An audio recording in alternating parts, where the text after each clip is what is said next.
Bien, buenas tardes, bienvenidos de nuevo a esta reunión de Plenilunio de Géminis 2021. Vamos a hacer la segunda parte, la primera la hicimos ayer, ya está disponible el vídeo y cuando se complete la edición del de esta tarde, se pondrán los dos en abierto.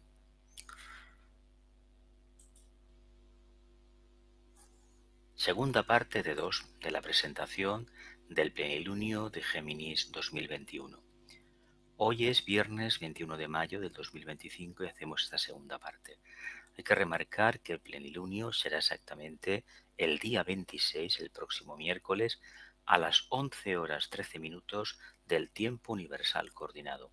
En España son 2 horas más, las 13 horas 13 minutos.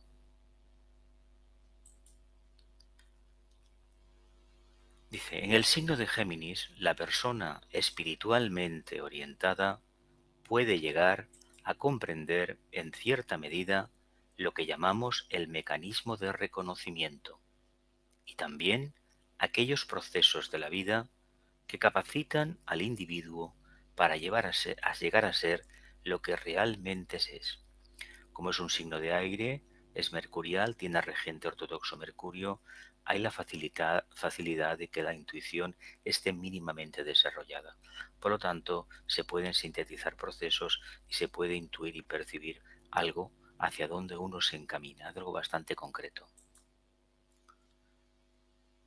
El autoconocimiento. Estos textos proceden del libro Los signos del zodiaco, que francamente os recomiendo que lo consultéis porque es muy interesante. Pero para esto se necesita coraje. Para avanzar en el proceso de autoconocimiento hay que apartarse de la seguridad aparente del pensamiento colectivo, al menos por algún tiempo, para seguir el propio camino. Y para esto se requiere valor. En este proceso, Géminis duda sobre si realmente está haciendo lo que debe y de su propia capacidad para hacerlo. Pero estas dudas no duran demasiado, puesto que su gran curiosidad le hace olvidar sus miedos con gran rapidez. Los planetas regentes. El regente exotérico de Géminis, el de la personalidad, es Mercurio, que, como principio de mediación, hace que la relación entre los dos polos del ser humano, la personalidad y el alma, alcance un estadio de encuentro activo. El regente esotérico de Géminis es Venus, que con su cualidad unificadora resuelve la dualidad y, como se expresa esotéricamente, la transforma en una síntesis fluida. Por un lado tenemos la intuición, el cuarto rayo que manifiesta Mercurio, y por otro lado tenemos el quinto rayo de Venus, que va a lo concreto, es la mente concreta o la mente investigadora, que tiene en la discriminación y el discernimiento el método de desentrañar la verdad. La fusión de los pares de opuestos se produce en la conciencia por medio del amor que todo lo incluye. El individuo Géminis, espiritualmente orientado, debe esforzarse por alcanzar esta síntesis de opuestos y por reconciliarse con los demás seres humanos. La agilidad de Mercurio debe combinarse con la sabiduría y el sentido de los valores de Venus. De esta manera se desarrolla la capacidad de comprender los extremos y de unirlos en un modo superior. Mercurio, como mediador entre el pensamiento superior abstracto y el pensamiento inferior concreto, discierne entre el yo y el no yo, entre el alma y la personalidad, entre el yo y el tú, y entre el alma, como hemos dicho, y la personalidad. Las manos y los brazos. Como sabemos, Géminis rige las manos y los brazos. Si tomamos este símbolo y profundizamos en él, podemos recordar que cuando trabajamos o estamos mentalmente activos, necesitamos ambas manos y ambas partes de nuestro cuerpo, de nuestro ser. La mano izquierda apoya a la derecha y viceversa. Ambas manos trabajan como antagonismo, no en contraposición. Exactamente lo mismo ocurre con cerrar Géminis los opuestos entre individuo y entorno, y entre alma y personalidad. En estos casos, también se trata de una cuestión de complemento y de compenetración, es decir, de perfeccionamiento o de redondeo de nuestro ser, mediante la integración de la personalidad tripartita se alcanza y se mantiene el equilibrio, o sea, el centro. La dualidad o la escisión desaparecen y la persona llega a la síntesis. Es curioso porque si hay un signo de dualidades, a veces extremas, es Géminis. No obstante, si se trabaja correctamente el pétalo del corazón, el pétalo de la relación, realmente se acaban fusionando y se acaba alcanzando la síntesis. La orientación horizontal y la orientación vertical. Por lo tanto, en Géminis siempre hay dos formas de conducta. La orientación horizontal, en la que el individuo proyecta sus deseos hacia afuera y vive sin ningún tipo de autolimitación. Y la orientación vertical, en la que el individuo mira hacia su interior, reconoce lo que necesita y de forma selectiva solo escoge lo que es verdaderamente importante y esencial, es decir, lo que puede ayudar a muchas otras personas en sus esfuerzos para crecer espiritualmente. La vida sexual de Géminis. Las diapositivas llevan todas un pie de página para que podáis, cuando veáis el vídeo, podáis ver perfectamente de dónde se ha sacado. Hay gente que me pidió hace ya tiempo que quería, después de muchos años de hacer las presentaciones de los plenilunios sin tocar los temas de la personalidad, hubo gente que me pidió que quería algo más concreto y por eso se añadió pues el tema este de la vida sexual, que tiene la importancia que tiene evidentemente. Dice, en este tema, genéricamente los hombres son de fuego y de aire y las mujeres son de tierra y de agua. Una mayor carga planetaria en cada uno de los elementos hace variar nuestra conducta sexual. La mente de alguien Géminis es la parte más erótica de su cuerpo, y aun cuando no son demostrativos en materia de afecto a la hora del sexo, son tenidas como cálidas, caliente y húmedas para acercarse a conquistar a su pareja, les son reconocidos su amor a conocer a todo tipo de personas, la comunicación sexual que establecen, la destreza para hacerlo gracias a su elocuencia o facilidad de expresión, así como la habilidad con la lengua en todo sentido y su simpatía. Sexualmente curioso por excelencia, le encanta documentarse sobre el tema hasta aprenderse de memoria el Kama Sutra, con la práctica incluida, imaginativo pero inconstante e inquieto en el amor. Es muy racional en sus emociones. Se le acusa de dualidad amatoria y de una emoción inestable, insegura y muy mentiroso. Atrae a su pareja con su actitud jovial, por los afectos apasionados e idealistas, por la amabilidad y lo amigable, hasta por cierta camaradería psicológica que establece a la hora del acto sexual. Posee un corazón vibrante y lleno de energía, acompañada de una destreza manual en caso de necesitarse. Hace gala de una gran diplomacia conciliadora y de una buena disposición amistosa, por si hay desavenencias con su pareja. Su expresión elocuente y florida siempre le ayudará a la hora de conquistar o de hacerse perdonar por la infidelidad cometida. Un personaje geminiano siempre se encuentra sometido a las emociones más ligeras.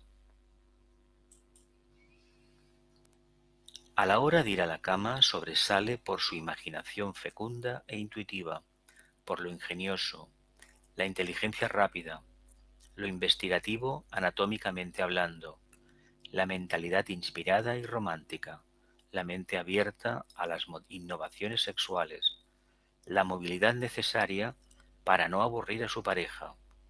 El sentimiento atrayente, expresivo, fino y simpático. Como amante sexual le ayuda su afecto filial, la amplia variedad de contactos sexuales, la habilidad para convencer a su pareja de lo que hay que hacer o ensayar en la cama o en la hamaca o donde sea.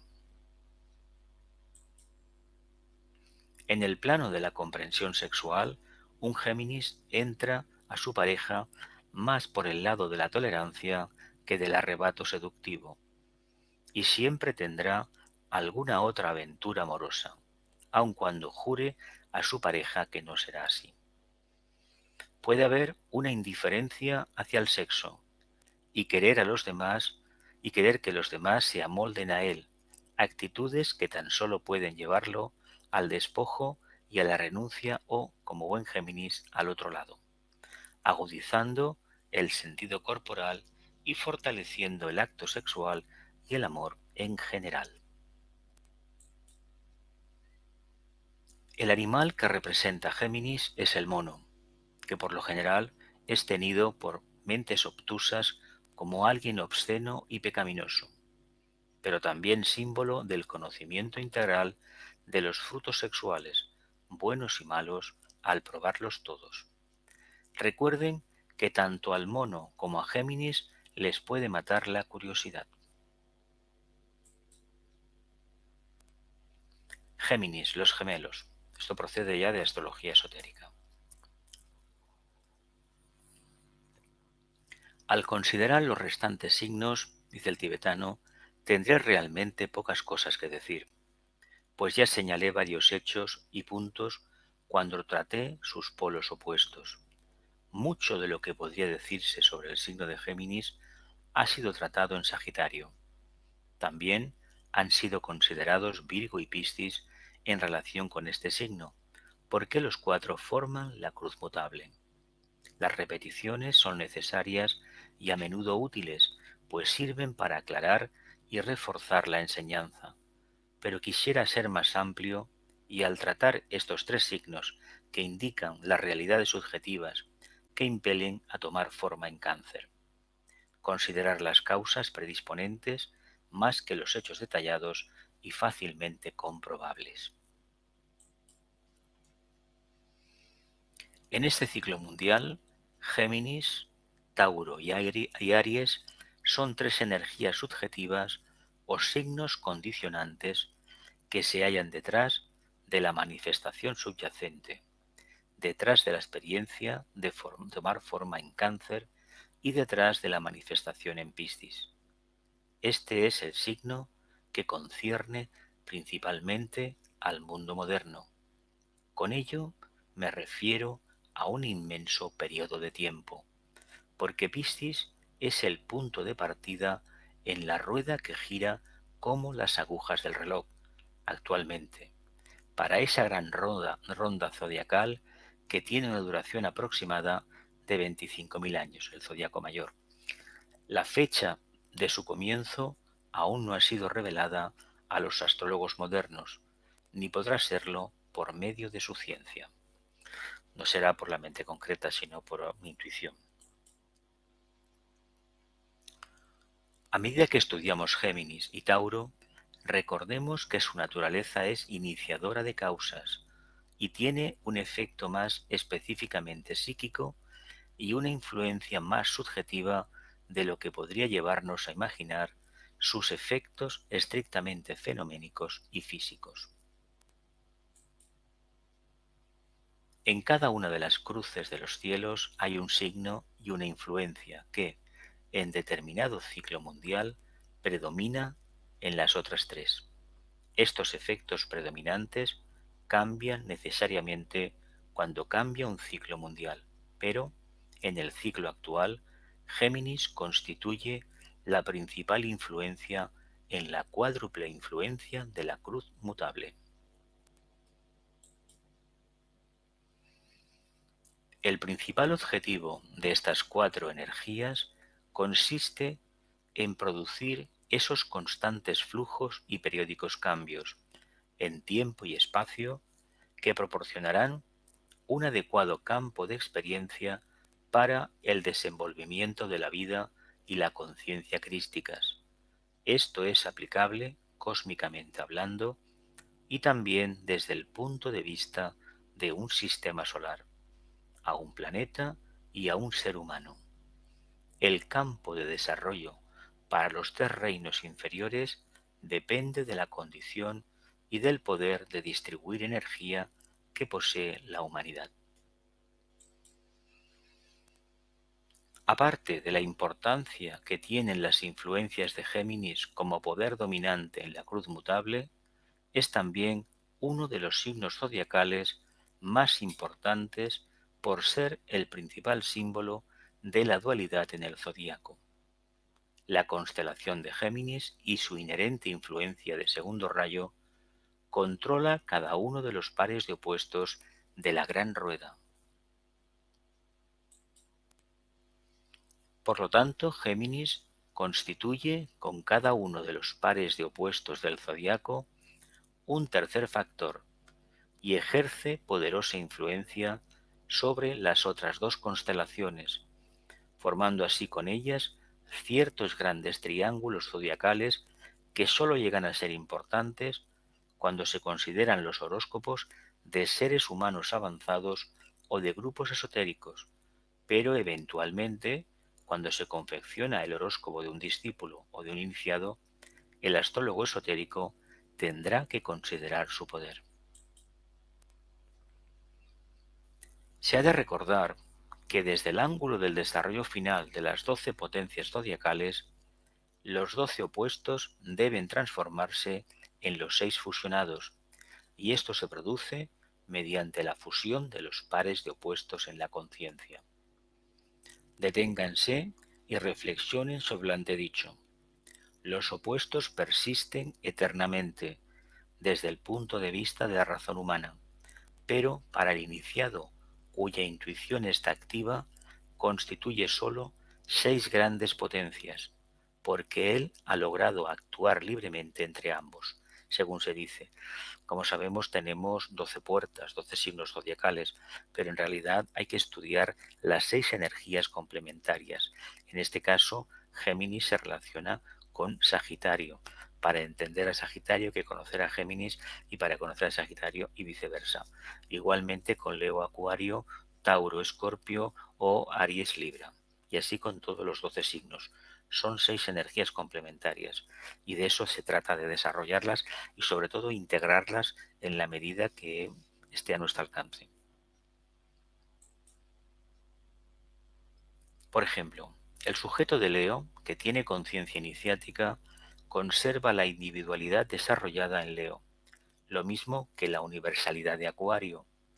Puede actuar, si así lo desea, como individuo plenamente autoidentificado, poseyendo simultáneamente una despierta percepción universal. Lo mismo se puede afirmar de la actividad equilibrada y la consiguiente fusión en todos los signos. Este análisis constituye en sí mismo un campo de especulación interesante y de gran alcance. Géminis es, por lo tanto, uno de los más importantes de los 12 signos, y su influencia se halla detrás de cada uno de ellos. Esto no es bien entendido por los astrólogos, pero será mejor comprendido cuando se estudie el triángulo de Géminis y los dos signos opuestos. Debido a que el rayo de amor-sabiduría, el segundo rayo, fluye a través de Géminis, se evidencia cuán verídica es la enseñanza ocultista de que el amor subyace en todo el universo. Se nos asegura que Dios es amor, y esta afirmación es una verdad exotérica y esotérica.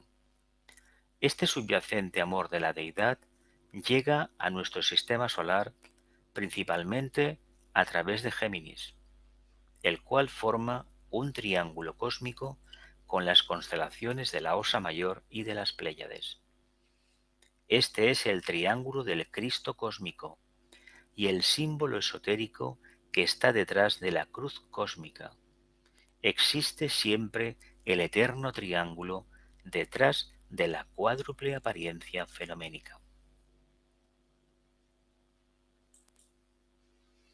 Simbólicamente hablando, y con las palabras del antiguo comentario, sobre el triángulo dorado apareció el Cristo cósmico, su cabeza en Géminis, un pie en el campo de los 7 padres y el otro afirmado en el campo de las 7 madres. A ambas constelaciones se las denomina a veces los 7 hermanos y las 7 hermanas, esto es anotación de Alice Bailey. Así, durante eones, el gran ser permaneció con su conciencia dirigida internamente, consciente de 3, pero no de 4. Intensa y súbitamente oyó un sonido. Despertó a ese grito, se desperezó y extendió ambos brazos en amor comprensivo y he aquí se formó la cruz. Oyó el grito de la madre, Virgo, el del buscador, Sagitario, y el del sumergido pez, Piscis. He aquí que apareció la cruz mutable, aunque Géminis permaneció siendo la cabeza, tal es el misterio. Una forma muy simbólica de hablar del segundo aspecto de la divinidad, hablar del tema del Cristo cósmico, de lo que es el Cristo histórico y de lo que significa el término alma en nosotros, el aspecto conciencia. Un ser, una constelación que está precisamente formando un triángulo a la cabeza de lo que es la Osa Mayor, que es el centro coronario del Logos cósmico, y de las Pléyades, que sería el centro laringio de ese ser. Por lo tanto, el amor es la cualidad que precisamente en este caso, entre el primer rayo de la Osa Mayor y el tercero de las Pléyades, tendríamos esta capacidad ni más ni menos de trabajar a niveles efectivos. Todo lo que se manifiesta necesita el segundo rayo.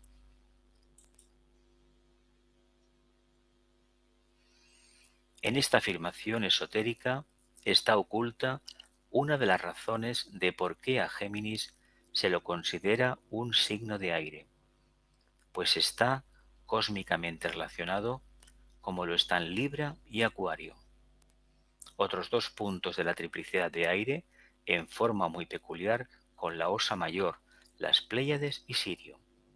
La relación es esencialmente séptuple, y aquí hallarán un indicio sobre la resolución de los pares de opuestos, implicando estas 3 constelaciones como lo hacen las 3 ideas de oposición, equilibrio, síntesis o fusión universal. Podría decirse que Géminis conforma un punto de entrada para la energía cósmica de Sirio. Libra está relacionada con las Pléyades y transmite su potencia. Acuario expresa la conciencia universal de la Osa Mayor. Géminis conforma un punto de entrada para la energía cósmica de Sirio, el yo superior del logo solar. Libra, tercer rayo, está relacionada con las Pléyades y transmite su potencia. Libra, el equilibrio, el séptimo trabajo de Hércules. Géminis, el tercero, y Acuario, el trabajo 11º, número 11, expresa la conciencia universal de la Osa Mayor. Conciencia universal de la Osa Mayor. Los gemelos significan la dualidad y al mismo tiempo es el signo que trabaja el vehículo etérico y por lo tanto es la actividad. Por tanto es el signo en el que una vez construido el germen del vehículo mental en Aries, el germen del vehículo emocional en Tauro, aquí se inicia la actividad de la construcción del vehículo etérico. Hay que trasladar al plano físico el propósito del alma, es decir, el mecanismo de respuesta. Y este mecanismo se desarrolla construyendo el vehículo de las energías, el vehículo del prana, el vehículo etérico o cuerpo vital. Representa el tercer trabajo de Hércules. El tema mitológico que vamos a leer a continuación se titula Recogiendo las manzanas de oro de las Hespérides. La nota clave: reconozco a mi otro yo, y al menguar ese yo me elevo y crezco. El pétalo a desarrollar es el pétalo de la relación correcta por descontado entre los pares de opuestos. Es del elemento aire y es cruz mutable. Y como hemos leído antes, rige los brazos, las manos. Los planetas regentes a nivel de personalidad está Mercurio. Tenemos un rayo muy potente, que es el famoso ser que hizo de Prometeo, que robó precisamente el fuego a los dioses. En realidad lo que hizo fue traer de un plano superior un estado de energía o de conciencia y ponerlo a un alcance más asequible para la raza humana. Es el mito del ángel solar también. Tenemos a Venus como regente esotérico, el regente que empezará a funcionar cuando la personalidad esté integrada y estemos siguiendo el dictado del alma. Y tenemos a la Tierra, el tercer rayo, a nivel iniciático jerárquico. Hay que decir que no todo el mundo va a responder a ese tercer rayo de la Tierra a nivel iniciático y tampoco va a responder a Venus, porque hay que también reconocer que no siempre se consigue responder al ascendente. Ahí no todo el mundo lo va a conseguir. El elemento aire. Dice el tibetano, el secreto así llamado de la cruz cardinal es el de la vida misma, así como el de la cruz fija es el del alma o el misterio de la entidad autoconsciente, mientras que la cruz mutable encierra el misterio de la forma. A la cruz mutable también se le conoce con el nombre de la esvástica, la rueda de reencarnaciones.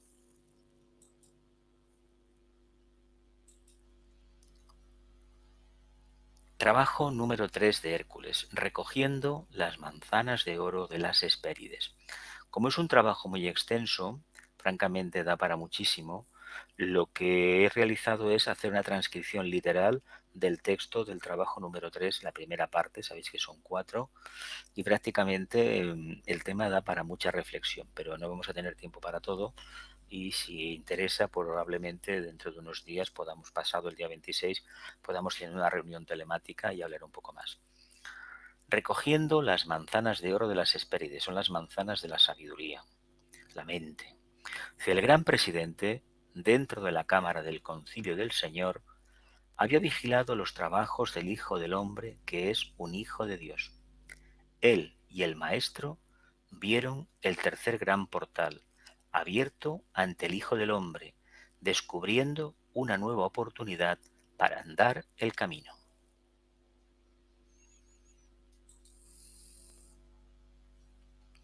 Ellos advirtieron cómo el trabajador apareció y se preparó para emprender su tarea. El gran presidente dice, ordeno que cuiden el árbol sagrado, que Hércules desarrolle el poder de buscar sin desmayo, decepción o demasiada presteza, que se le exija ahora perseverancia, ha cumplido bien hasta ahora y así salió la orden. Pensemos que esto es una alegoría, parece como una obra de teatro clásico, pero en el fondo se están dando las órdenes del trabajo que como almas debemos realizar, aprovechando la energía que la constelación transmite. Lejos, en una región distante, crecía el árbol sagrado, el árbol de la sabiduría, y en él crecían las manzanas de oro de las Hespérides.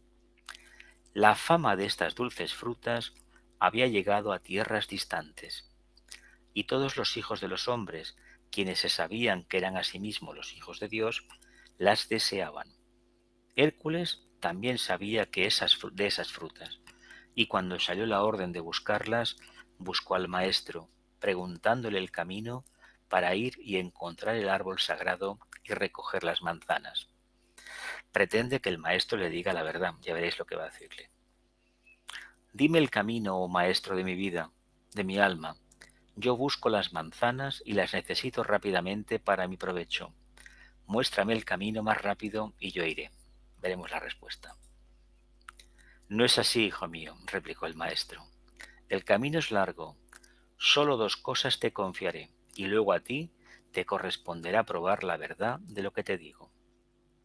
Recuerda que el árbol sagrado está bien custodiado.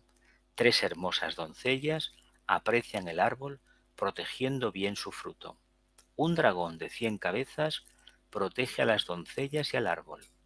Guárdate bien de la fuerza demasiado grande para ti, de los engaños demasiado sutiles para tu comprensión. Vigila bien. Hay que tener en cuenta lo siguiente. En el camino esotérico hay una idea muy extendida por parte de mucha gente de que necesitan un maestro en plan tradicional hindú, un gurú que te diga lo que tienes que hacer. Si nos encaminamos a ser miembros de la jerarquía planetaria, ya sea como aspirantes o discípulos en el futuro, que sepamos que ese método no funciona. El maestro no está para enseñarte absolutamente nada.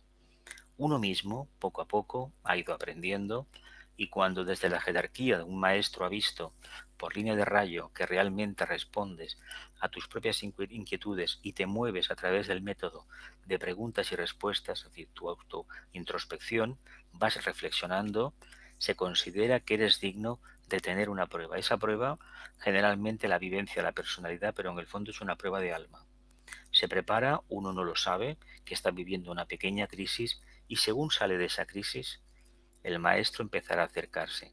Pero hay que tener en cuenta que este maestro, olvidémonos que si es el maestro tal o cual que dice la literatura teosófica. Lo que nos interesa es reconocer que la propia conciencia, la propia alma, es el primero y único maestro. Es decir, nosotros mismos.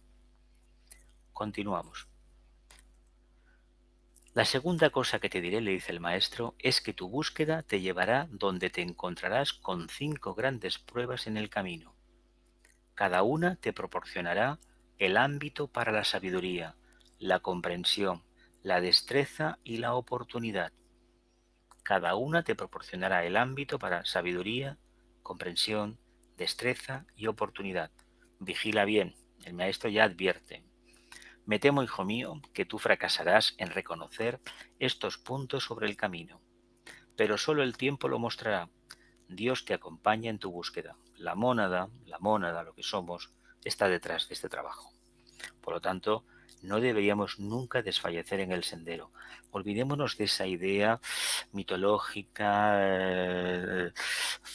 a veces muy astral, muy elocuente, a veces como amenazadora, a veces muy reconciliadora, muy pacificadora, de un Dios que está detrás nuestro. Es la mónada, el Padre, la chispa divina. Somos mónadas y que a través del ángel solar podemos tener con perfecta conexión con el plano tridimensional físico. Y eso es lo que nos interesa recordar. Dice, Dios te acompaña en tu búsqueda. Con confianza, porque pretendía el éxito, no el fracaso, Hércules salió al camino, seguro de sí mismo, inició el sendero, empezó a caminar como alma, de su sabiduría y fuerza. Pasó a través del tercer portal, Géminis, yendo rectamente al norte. Anduvo por toda la tierra buscando el árbol sagrado, pero no lo encontró. A todos los hombres que vio les preguntó, pero ninguno le pudo conducir a él. Nadie conocía el lugar. El tiempo pasó. No obstante, buscaba todavía de lugar en lugar y volviendo muchas veces sobre sus propios pasos hacia el tercer portal. Triste y desanimado, buscaba por doquier. Aquí hay un matiz que hay que recalcar. Si respondemos a nivel de personalidad, a nivel de mente concreta, al planeta Mercurio es la intuición. Nos va a dar una chispa ya clara que tiene que ser luego matizado por el quinto rayo de la mente, es decir, de este regente esotérico, que esa búsqueda que se nos han encomendado no es una búsqueda externa, es una búsqueda interna. Durante muchísimo tiempo de nuestra vida, yo soy uno de ellos, hemos estado buscando mucho material a ver si nos orientaba, hasta que nos dimos cuenta que lo que andábamos buscando lo llevábamos dentro. Y es una apreciación que conviene repetir continuamente porque todavía hay muchos compañeros y compañeras que buscan fuera lo que está dentro. Y esto debe ser corregido.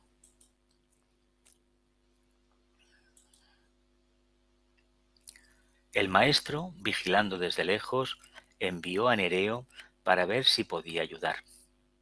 Este vino repetidas veces en forma variable y con diferentes palabras de verdad, pero Hércules no respondía ni sabía que el mensajero era para él. Bien, este que os habla tiene que decir que honrosamente, pues sí que el Nereo apareció de vez en cuando y sigue apareciendo, cada vez menos, pero sigue apareciendo en diferente forma para decirme por aquí o por allá. o hacerme una pregunta y dejarme completamente contra las cuerdas. Y es curioso porque uno anda buscando una cosa, se obceca de que la presentación de la verdad es de una manera y que tiene que venir un maestro y que tiene que venir un mensajero de la jerarquía y que tengo que ver un ángel, y el día que lo veamos en forma humana y aspecto a lo mejor insignificante, resulta que lo rechazamos porque no coincide con esa idea aspiracional o astral que tenemos nosotros, esa imagen. Estemos muy atentos, tengamos los pies en tierra y démonos cuenta que en cualquier circunstancia de la vida, del día a día, si estamos atentos, tenemos respuestas del Ashram, del maestro, de la jerarquía en este caso, y sobre todo del reino angélico. Dice, aunque era hábil con la palabra y sabio con la profunda sabiduría de un hijo de Dios, Nereo fracasó, pues Hércules estaba ciego. No reconoció la ayuda tan sutilmente brindada. Presentando, presentado de nuevo al fin con tristeza al maestro, Nereo habló del fracaso. La primera de las 5 pruebas menores ha pasado, respondió el maestro, y el fracaso caracteriza esta etapa, que Hércules prosiga. De hecho, en el sendero, sabéis que la primera etapa es el sendero de aspiración, los tortazos están al orden del día, los tropezones, el discipulado, todo se integra a la personalidad, realmente las cosas cambian, después de muchísima renuncia, de echar mucho lastre fuera, llegará un momento que la iniciación, la expansión de conciencia, la sumisión de la conciencia a los chakras superiores cambiará radicalmente el panorama. Ahora bien, ese cambio implica un cambio total de cómo nos ven los demás y sobre todo cómo nos percibimos nosotros interna y externamente. Dice, no encontrando el árbol sagrado en el camino del norte, Hércules volvió hacia el sur y en el lugar de la oscuridad continuó con la búsqueda. Al principio soñó con un éxito rápido, pero Anteo, la serpiente, le encontró en ese camino y luchó con él, venciéndole en todas las ocasiones. Después le haremos el comentario de la Bale, el comentario personal, porque el anterior este es el tibetano, y veréis lo que significa este Anteo, ¿no? Ella custodia el árbol, dijo Hércules. Esto se me dijo. El árbol debe estar muy cerca de ella. Debo acabar en una gran serpiente que era invencible en contacto con la tierra. Debo acabar con su guardián y así, destruyéndolo, abatir el árbol y coger el fruto. Sin embargo, a pesar de luchar con mucha fuerza, no triunfó. Esa es una cuestión que tenemos que dilucidar, que también se plantea en el trabajo número 8 de Hércules. No olvidemos que los signos se parecen las pruebas bastante unas a otras y aunque Géminis y Escorpio no estén interrelacionados en el sentido de que no son complementarios, sin embargo la prueba escorpiniana a Hércules se le dice que se introduzca en el agua, que se arrodille, que levante la hidra de Lerna, es decir, la parte oscura, la ponga arriba, la mente, el aire de la mente la acabará secando y cuando la enfoque al alma, al sol, se destruirá. Pues aquí le está diciendo, le va a decir algo muy parecido. La serpiente es invencible en contacto con la tierra. ¿Qué quiere decir? Si queremos transmutar un deseo o una condición, levantemos el estado de conciencia. En lugar de estar dentro de las aguas o a nivel de tierra, elevémonos a la mente. Meditemos, reflexionemos, pongámoslos en contacto con el alma, porque en ese momento el panorama que se nos presenta es completamente distinto. ¿Dónde está mi falta? Dijo Hércules. ¿Por qué Anteo puede vencerme? Si aun cuando niño yo destrocé a una serpiente en mi cuna. Esto significa que era un ser sabio, que tenía el kundalini despierto, nada más. Con mis propias manos la estrangulé. ¿Por qué fracaso ahora? Luchando nuevamente con todo su poder, asió la serpiente con ambas manos, elevándola en el aire y alejándola del suelo. He aquí la hazaña fue hecha. Anteo vencido dijo, yo vengo otra vez con diferente apariencia en el octavo portal, en Escorpio, prepárate de nuevo para luchar. Por eso os decía que las pruebas se complementan bastante, todas tienen una relación una con otra y además son todas consecutivas, una te lleva a la otra. El maestro, contemplando desde lejos, vio todo lo sucedido y habló al gran presidente en la cámara del concilio del Señor, refiriéndole la hazaña. La segunda prueba ha pasado, el peligro ha sido superado, el éxito obtenido en esta ocasión marca tu sendero. Y el gran presidente respondió, que siga adelante, que siga la búsqueda. Sabéis que en el sendero, lo que hemos leído, los textos, se ponen pruebas, se ponen metas y a medida que se van conquistando, se plantean otras. No se puede pasar a la tercera prueba si la primera no ha sido asumida con un buen resultado. Y no aprobado justo, no, más bien un 75 o un 80%, y a veces muchísimo más, el 100%. De todas formas, se nos dice que la perfección no la buscan, porque no van a encontrar a nadie, pero quieren gente con ganas de trabajar, ganas de adaptarse, inteligentes y con un gran contacto con el alma. Lo demás vendrá solo. Feliz y confiado, Hércules continuó, seguro de sí mismo y con nuevo ánimo para la búsqueda.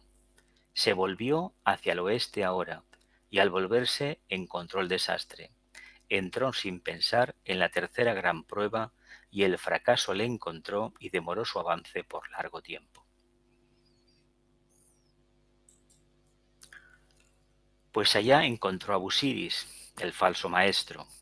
Esta prueba me imagino que todos en este mundo hemos sido víctimas en el sendero de alguien que se hizo pasar por que no era, y algunas veces pues nos ha hecho un poquito de daño, ¿eh? A Busiris, el gran engañador, hijo de las aguas, pariente cercano de Poseidón, Neptuno, el dios de las aguas. No es que signifique que Neptuno, esta energía del agua, sea engañadora, sino que las aguas generan un espejismo, y el espejismo es una falsa percepción de la luz. Y si no, introduzcámonos en una piscina o en la playa y miremos el sol y vamos a ver que el sol no se ve exactamente igual, se ve distorsionado. Pues esto es lo que hace ese espejismo de las aguas. Eso es lo que hace el falso maestro. Su trabajo es conducir a los hijos de los hombres al error, a través de palabras de aparente sabiduría. Él afirma conocer la verdad y con rapidez ellos creen. Habla bellas palabras diciendo, yo soy el maestro, a mí me ha sido dado el conocimiento de la verdad y debéis hacer sacrificio por mí. Acepten el camino de la vida a través mío. Yo soy, yo sé, pero nadie más. Mi verdad es justa. Mira, yo solamente un par de veces me he encontrado con alguien que me dijera una cosa así. Un par de veces. Afortunadamente, pues he vuelto a tener contacto. Pero sí que recomiendo que si esto nos pasa en la vida y nos encontramos con alguien que dice que es un iniciado, que es un maestro o un discípulo poco menos que tiene acceso al corazón del Chohan de Rayo, bueno, yo os digo una cosa. Todo esto se tiene que predicar con el ejemplo, no con la palabra. Continuamos, familia. Cualquier otra razón es errada y falsa. Escuchen mis palabras, permanezcan conmigo y serán salvos. Me imagino que estas palabras os recordarán probablemente alguna etapa de alguna iglesia organizada, ¿no? O como venimos yo por lo menos de iglesias cristianas, una iglesia cristiana católica, estas cosas pues me resuenan de algo, me suena. Y Hércules obedeció y diariamente, debilitándose su entusiasmo por el camino primitivo, la tercera prueba no procuraba nuevamente conseguir el árbol sagrado, es decir, se alejaba de la meta. Su fuerza se agotó. Él amó, adoró a Busiris y aceptó todo lo que éste dijo. Su debilidad crecía día tras día, hasta que llegó un día en que su amado maestro lo amarró a un altar y lo mantuvo atado durante un año. ¿Por qué tenía esta debilidad? Pues que la energía del alma no podía llegar precisamente al vehículo etérico y estaba a punto de enfermar gravemente. Y todo fue por no tener una conciencia clara y una confianza interna en sí mismo, sino que había depositado toda su confianza en este falso maestro. Continuamos. De pronto un día, cuando estaba luchando para liberarse y lentamente, vio a Busiris por cuya causa estaba en ese trance. Vinieron a su mente unas palabras dichas por Nereo hacía largo tiempo. La verdad está en ti mismo, en ti hay un poder, una fuerza que yace allí, el poder que es la herencia de todos los hijos de los hombres que son los hijos de Dios. La verdad está en ti mismo, en ti hay un poder, una fuerza que yace allí, el poder que es la herencia de todos los hijos de los hombres que son los hijos de Dios. Quieto yació prisionero en el altar, atado a sus cuatro esquinas por un año entero. Entonces, con la fuerza, que es la fuerza de todos los hijos de Dios, de la del alma, rompió sus ataduras, asió al falso maestro, que había parecido ser tan sabio, y lo ató al altar en su lugar. No le dijo nada, pero lo dejó allí para aprender. Le dejó allí para aprender. El vigilante maestro desde lejos advirtió el momento de la liberación y volviéndose hacia Nereo le dijo: la tercera gran prueba ha pasado. Tú le enseñaste cómo encontrar la salida y a su debido tiempo él supo encontrarla. Que siga adelante en el sendero y aprenda el secreto del éxito. Entendamos que este Nereo es la intuición que va apareciendo periódicamente, esos chispazos, esos flashes que tenemos. Aleccionado y sin embargo con un alivio lleno de interrogantes, Hércules continuó con su búsqueda y recorrió mucho camino. El año que pasó inclinado en el altar le había enseñado mucho. Retornó con mayor sabiduría a su senda. Una de las cosas que se aprenden en el camino es que esta sabiduría acaba fijando el entusiasmo en una continuidad de conciencia. Y es muy interesante tener esta capacidad de discriminarla, de apreciarla, y en el sentido de que una vez se ha percibido, el panorama cambia, uno se sosiega mucho más, y de lo que se trata de entender que la sabiduría parte de un estado de ánimo continuo en el día a día, una confianza completa en que cada día es una grandísima oportunidad. Por lo tanto, cuando se alcance tímidamente, esos desasosiegos, esos vaivenes, esos estados depresivos que a veces hemos tenido, desaparecen como si fuera por arte de magia. Pero todo es debido a que se ha establecido un contacto con el alma, aunque como tal no tiene nombre. Repentinamente detuvo sus pasos.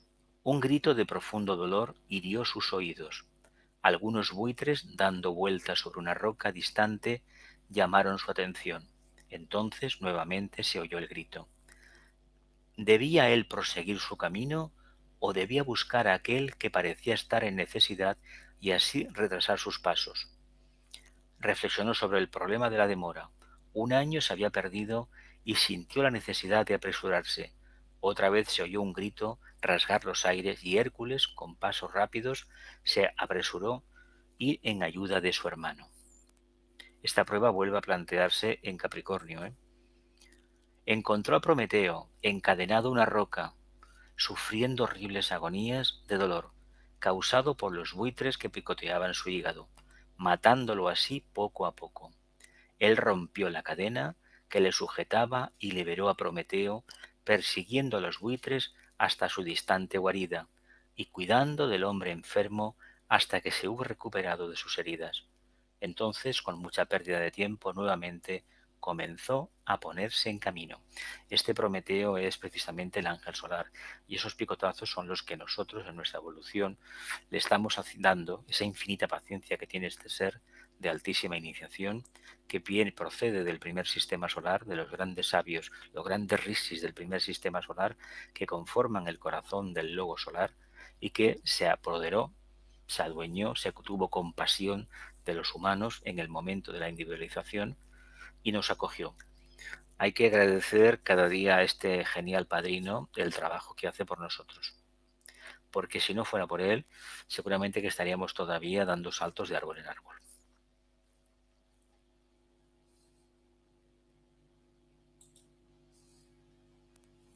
El maestro, mirando desde lejos, habló a su aspirante, a discípulo, estas claras palabras, las primeras palabras que le decían desde que emprendió la búsqueda. La cuarta etapa en el camino hacia el árbol sagrado ha pasado.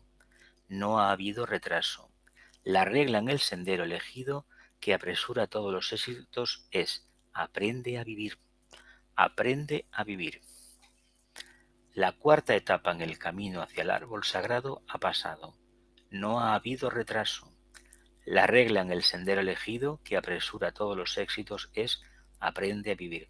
Luego veremos en el comentario de la Bailey más o menos exactamente lo mismo. Esto indica que en el sendero, en el camino, no hay fracasos, no hay olvidos, es un continuo aprender a vivir acorde, imprime la energía del alma. No es lo mismo vivir acorde los 5 sentidos, los 3 vehículos de la personalidad, que vivir acorde se intuye, se percibe del alma. Y cuando tengamos un contacto más claro con la tríada espiritual vía intuición, aprenderemos a vivir de una manera diferente. Aquel que preside en la cámara del concilio del Señor observó: Él ha cumplido bien, que continúe con las pruebas. En todos los caminos continuó la búsqueda, en el norte y en el sur, en el este y en el oeste, fue la búsqueda del sendero. Buscó el árbol sagrado, pero no lo encontró. Llegó un día en que, cansado de viajar y con temor, oyó el rumor de un peregrino que pasaba por el camino. Cerca de una montaña distante, el árbol sería encontrado.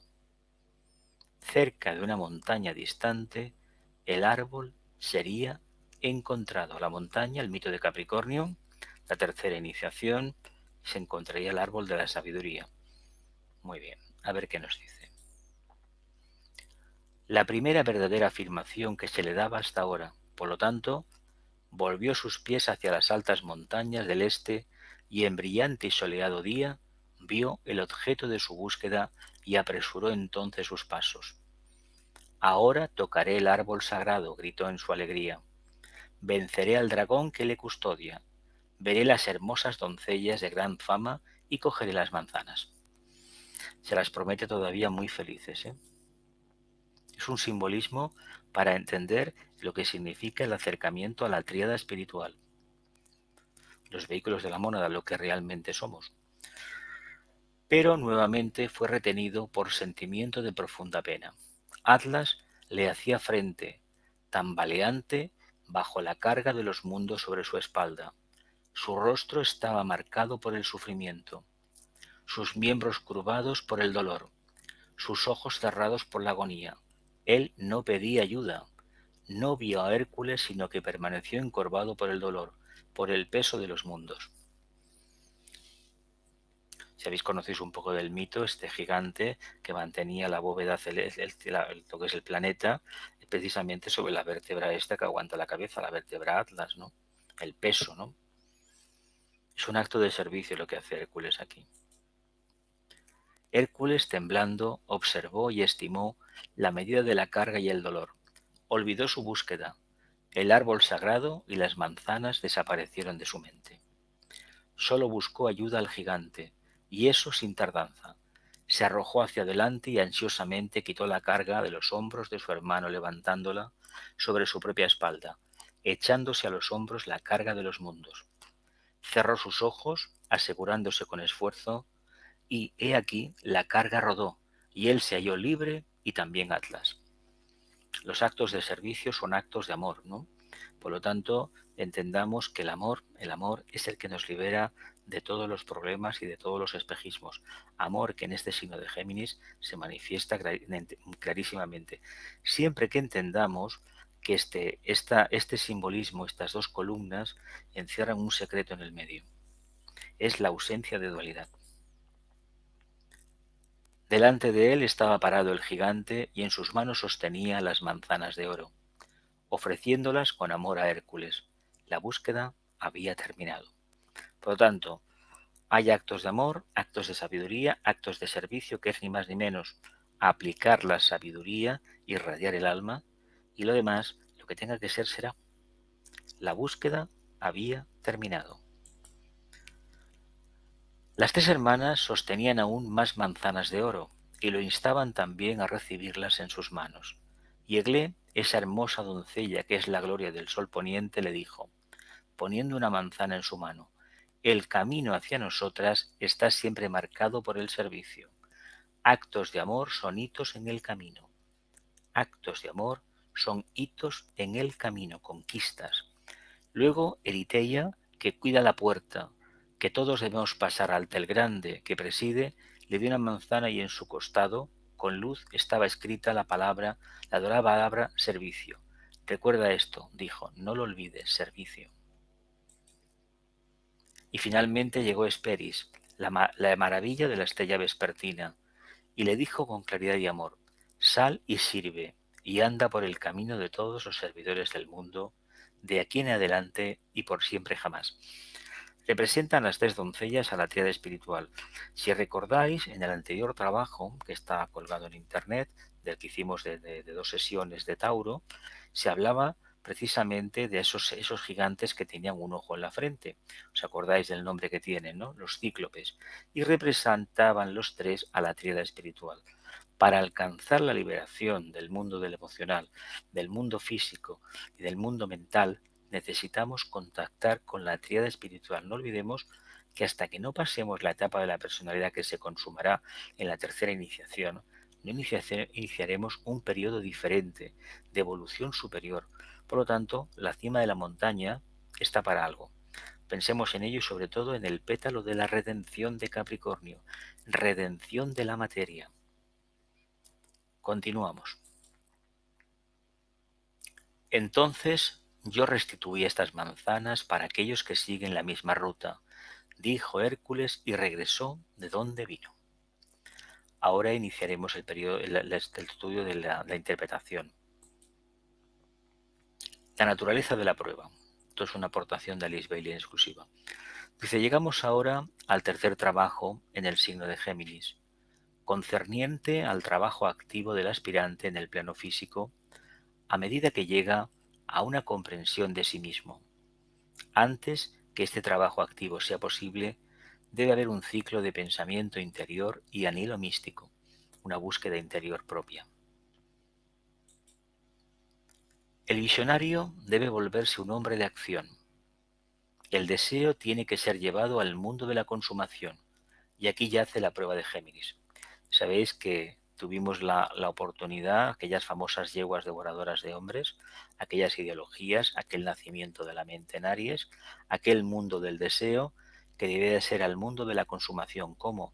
Convirtiéndolo en realidad. Y aquí en Géminis se trata de construir algo, es la actividad, ponerlo en práctica. El plano físico es el lugar donde se gana la experiencia y donde las causas iniciadas en el mundo del esfuerzo mental deben manifestarse y lograr su objetividad. Es también el lugar donde se desarrolla el mecanismo de contacto, donde, poco a poco, los 5 sentidos descubren al ser humano nuevos campos de conocimiento y le presentan nuevas esferas para la conquista y la realización. Es el lugar, por consiguiente, donde se logra el conocimiento y donde ese conocimiento debe ser transmutado en sabiduría. Por lo tanto, es muy importante que entendamos esto. En el camino tenemos épocas de muchas visiones, de mucho astralismo, de mucho espejismo, y nos creemos que con desearlo, esa escapada neptuniana, sagitariana hacia el fondo, no, hay que tener los pies en tierra. Todo aquello que internamente se percibe se debe de manifestar. ¿Cómo? Con un comportamiento y una acción diferente, intensa, que intente reflejar lo que internamente hemos percibido. El conocimiento, nosotros sabemos, es la búsqueda del significado, mientras que la sabiduría es la omnisciencia del conocimiento sintético del alma. El conocimiento es la búsqueda del significado. La sabiduría es la omnisciencia del conocimiento sintético del alma.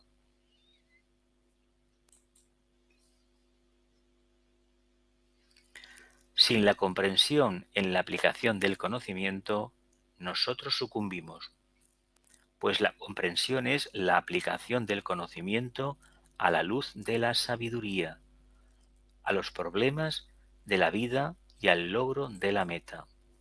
En este trabajo, Hércules es enfrentado a la tremenda tarea de juntar los dos polos de su ser y de coordinar o compensar alma y cuerpo, para que la dualidad dé lugar a la unidad y se fundan los pares de opuestos.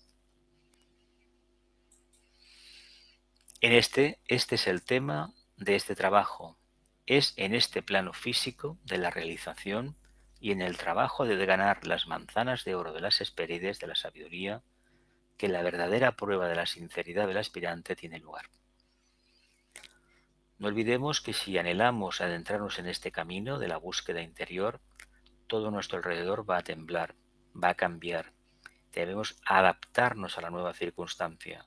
Esto acontece para que realmente nos demos cuenta si estamos o no preparados para dar ese paso, que en el fondo es renunciar a uno mismo, a todo lo que uno quiere, todo lo que le gusta, la forma de pensar, la forma de actuar, y ponernos a disposición del alma, para de que de forma intuitiva nuestro comportamiento se ajuste a ese patrón arquetípico.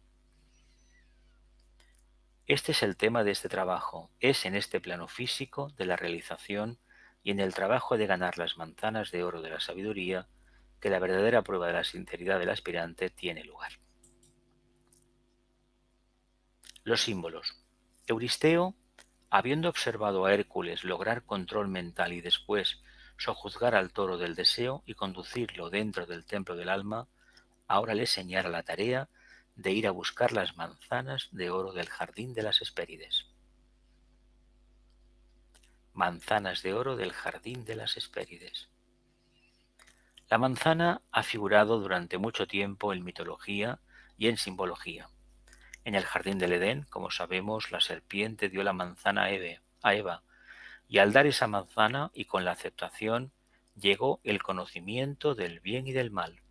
Este es un método simbólico de contarnos la historia de la aparición de la mente y de cómo empezó a funcionar en esa primitiva criatura que no era ni animal ni estrictamente humana. Y hubo el conocimiento de la dualidad, y el conocimiento de la dualidad es algo que aterra cuando se va avanzando en el camino, hasta que uno se da cuenta que simplemente es una simple apariencia. No hay tal dualidad, pero hay que afirmarlo cuando se tiene verdadero conocimiento, verdadera conciencia del tema, no porque todo el mundo lo repita. Con el advenimiento de la mente llegó también el conocimiento de la dualidad, de la atracción de los pares de opuestos, de la naturaleza del alma, que es buena, y de la naturaleza de la forma, que es mala si retiene al alma y le impide su completa expresión, no es mala en sí mismo. Continuamos. Es digno de notar que en el jardín del Edén una sola manzana fue dada al ser humano, el símbolo de la separación, de la soledad. Hércules tuvo que buscar las manzanas de oro en otro jardín, y en el jardín de las Hespérides las manzanas eran el símbolo de la pluralidad, de la síntesis y de los muchos, nutridos por el único árbol de la vida. Símbolo de pluralidad, de síntesis y de los muchos, nutridos por el único árbol de la vida. A Hércules solo le dijeron tres hechos: que había un jardín encerrando un árbol en el cual crecían las manzanas de oro, que el árbol estaba custodiado por la serpiente de 100 cabezas, que cuando la encontrara, él encontraría allí estas tres hermosas doncellas, pero no se le dijo en qué dirección estaba el jardín ni cómo encontrarlo. Se señala una meta, pero la meta en el plano físico no existe, hay que buscarla dentro de uno mismo. Todo el planeta tenía que ser explorado, y él fue de un lado a otro, de norte a sur y de este a oeste, hasta que por fin encontró a Nereo, que era experto en toda sabiduría y en todas las formas del lenguaje. Él es llamado en algunos de los clásicos el anciano del mar.